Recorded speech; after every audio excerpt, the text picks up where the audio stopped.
سلیمان علیہ السلام کی اس دعا کے پیچھے جو کنسیپٹ ہے، اگر وہ ہمیں سمجھ آ جائے تو ہماری زندگی کے بہت سارے معاملات جو ہیں وہ سلجھ سکتے ہیں۔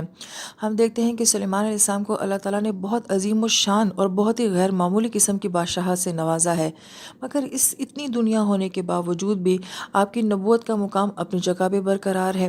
اس چیز نے، اس نعمت نے آپ کی نبوت کو، آپ کے نبی ہونے میں کسی قسم کا کوئی خلل نہیں ڈالا، بلکہ اس تمام قدرت نے اور اس تمام نعمت نے آپ کی نبوت میں اور زیادہ خوبصورتی پیدا کی ہے۔ لہٰذا ہمارے ہاں جو یہ کانسیپٹ ہے کہ اگر کسی انسان کے پاس بہت مال آ جاتا ہے، دنیا آ جاتی ہے، تو اس کا اللہ تعالیٰ کے ساتھ کنیکشن نہیں رہتا ہے، یہ دعا اس بات کی نفی کرتی ہے۔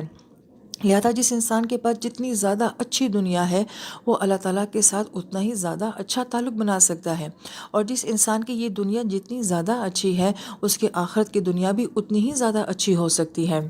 لہٰذا قرآن میں ہمیں کوئی تنگ نظری نظر نہیں آتی، قرآن سنانے والوں میں تنگ نظری نظر آتی ہے۔ لہٰذا قرآن یہ کہتا ہے کہ اپنے آپ کو بہتر سے بہتر بناؤ، اسکلفل بناؤ، جو اللہ پاک نے اس دنیا میں رکھا ہوا ہے وہ سب تمہارے لیے ہے۔ اپنی صلاحیتوں میں اضافہ کرنا، اپنے علم میں اضافہ کرنا، اپنی ظاہری زندگی کو خوبصورت اور بہتر بنانا، اچھے ماحول کے ساتھ اپنے آپ کو جوڑنا، اور انہی تمام نعمتوں کو اور انہی تمام دنیا کی ذرائع اور وسائل کو جو ہے اپنی آخرت کی بہتری کا سبب بنایا جائے۔ لہٰذا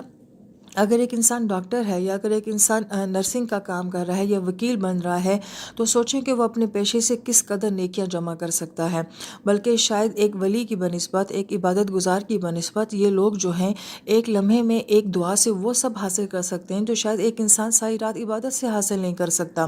آپریشن تھیٹر میں اگر ایک ڈاکٹر کسی مریض کے سر پہ ہاتھ رکھ کے اس کو تسلی دے دیتا ہے، تو جو دعا اس پیشنٹ کے دل سے نکلتی ہے وہ تو آپ کو شاید عبادت سے بھی نہ مل سکے۔ آپ عدالت میں کسی بے قصور انسان کو جو کہ خواہ ذلیل ہو رہا ہو، اس کو اگر آپ باعزت بری کروا دیتے ہیں، تو کسی کو اس کی عزت دلوا دے دینا، اس کا حق دلوا دینا، جو دعا وہ آپ کو دے سکتا ہے وہ شاید میں خود بھی اپنے اللہ تعالیٰ سے لے نہیں سکتی۔ لہٰذا دنیا کی ہر چیز، ہر نعمت جو ہے وہ ہمارے لیے دونوں دنیاؤں کی بہتری کا سبب بن سکتی ہے۔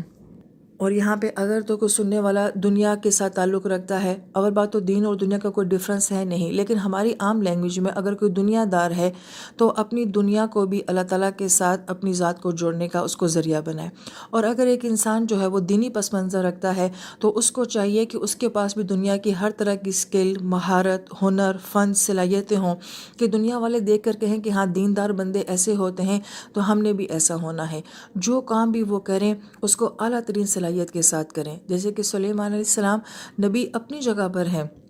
مگر دنیا کی جتنی صلاحیتیں، بادشاہتیں اللہ تعالیٰ نے آپ کو نصیب کی ہیں، اس کی وجہ سے ان کی نبوت میں مزید نکھار آیا ہے، نبیوں میں بھی ان کو ایک خاص مقام ملا ہے۔ تو گویا کہ یہ اس دعا کا کنسیپٹ ہے کہ آپ اپنی دنیا کو اپنی دین کے لیے، اللہ تعالیٰ سے تعلق کے لیے اور آخرت کی بہتری کے لیے بھی استعمال کر سکتے ہیں۔ تو اللہ تعالیٰ ہمیں دونوں جہانوں میں کامیاب کرے، اور دونوں جہانوں میں اللہ تعالیٰ ہمیں ایک ممتاز حیثیت دے۔ یہ دنیا میرے نفع کے لیے ہے، اللہ تعالیٰ مجھے اس سے نفع لینے والا بنائے، اور جو میں نفع اس دنیا سے لے رہی ہوں وہ مجھے اللہ تعالیٰ دوسروں میں تقسیم کرنے والا بنا دے،